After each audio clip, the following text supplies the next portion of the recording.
After 7 Friday the 13th movies, there was almost nothing left to do, something that writer-director Rob Hedden was well aware of, who just happened to be working on the Friday the 13th TV series. Yes, for those who didn't know, there was actually a Friday the 13th TV series, but it had nothing to do with the movies. Anyway, he said to the studio executives, Jason has been in the woods for 7 movies. Can we get him somewhere else, like a city? And that city turned out to be New York.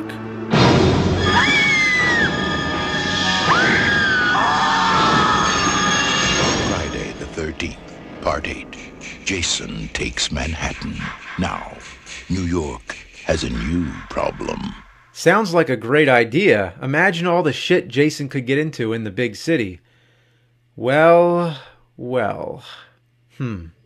It begins with a guy and a girl on a boat. The guy just happens to be telling her the story of Jason, just as the boat happens to be cruising over Jason's corpse, dragging an anchor over an electrical cable and electrocuting him back to life, just like in Part 6.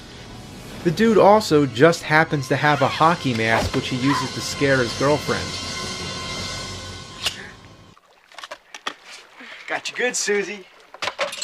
Moments later, the real Jason shows up, takes the hockey mask, and gets back to business. Next thing, Jason navigates the boat to, the ocean. I guess Crystal Lake connects to the ocean now. He gets aboard a cruise ship where a bunch of high school graduates are celebrating on a trip to New York City. So that explains how Jason gets to New York City, because that's what everybody wanted to see. He couldn't just pop out of a sewer hole or something. No, he has to ride on a boat to a cruise ship, and that only takes about an hour. I'm not kidding. It's about 1 hour and 4 minutes by the time Jason actually gets to New York City. I don't think we would be complaining if the title of the movie wasn't Jason Takes Manhattan. But let's clear this up. There is a reason, and the simple answer is budget. Originally, Rob Hedden wrote scenes with Jason on the Brooklyn Bridge, at Madison Square Garden, the Empire State Building, you name it, but the cost of filming in New York City was too high. Even though this had the biggest budget of any of the Friday sequels so far, with an estimate of $5 million, still, New York City has to be the most expensive place to shoot besides Los Angeles. Because of this, they could only afford to shoot 2 days. Only 2 days in New York City. The rest of the city scenes were shot in Vancouver. That's not the only time that's happened. When Jackie Chan was shooting Rumble in the Bronx, they did the same thing. They shot Vancouver for New York City. Not because it looks anything like it, but just because it's a hell of a lot cheaper. But even with most of the city scenes in Vancouver, still the majority of the film is on that damn boat. When they finally do get to New York City, you're like, thank God. Damn, we're in New York! You did it, man, you did it! We are in New York! New York City! One of the 2 days, they were in Times Square, and while they were filming, Kane Hodder never broke character as Jason. People on the street would cheer for him, and he would just silently stare at them. Imagine how awesome that would have been to be in Times Square and see Jason.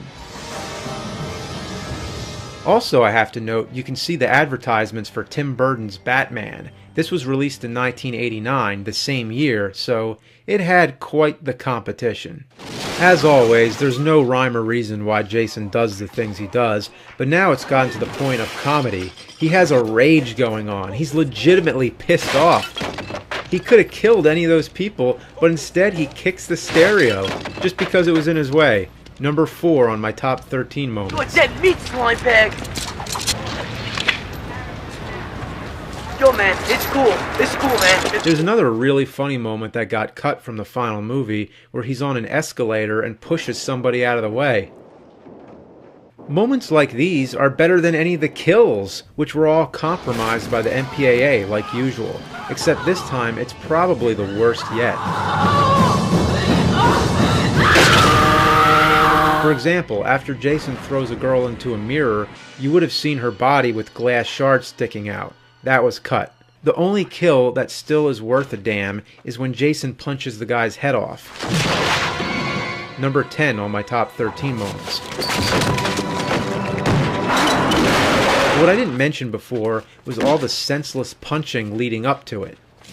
He tries punching Jason over and over and over again.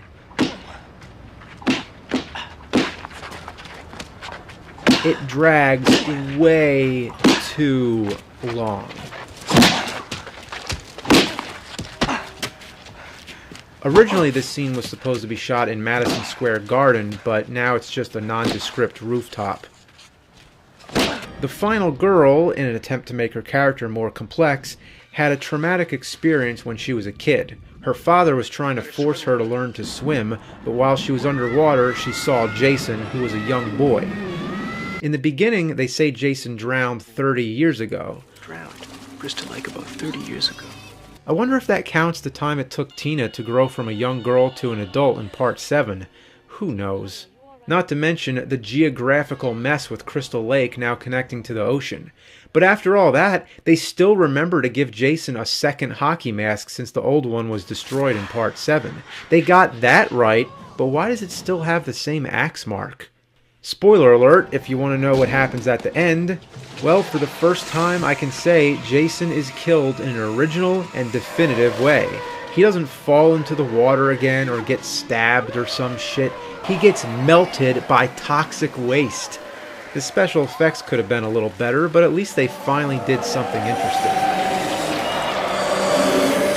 Overall, this is one of the worst installments in the series, if not the absolute worst, with shitty characters and weak kills. And when Jason finally gets to the city, it gets good for a little bit, and there are brief highlights, but the first hour on the boat kills it.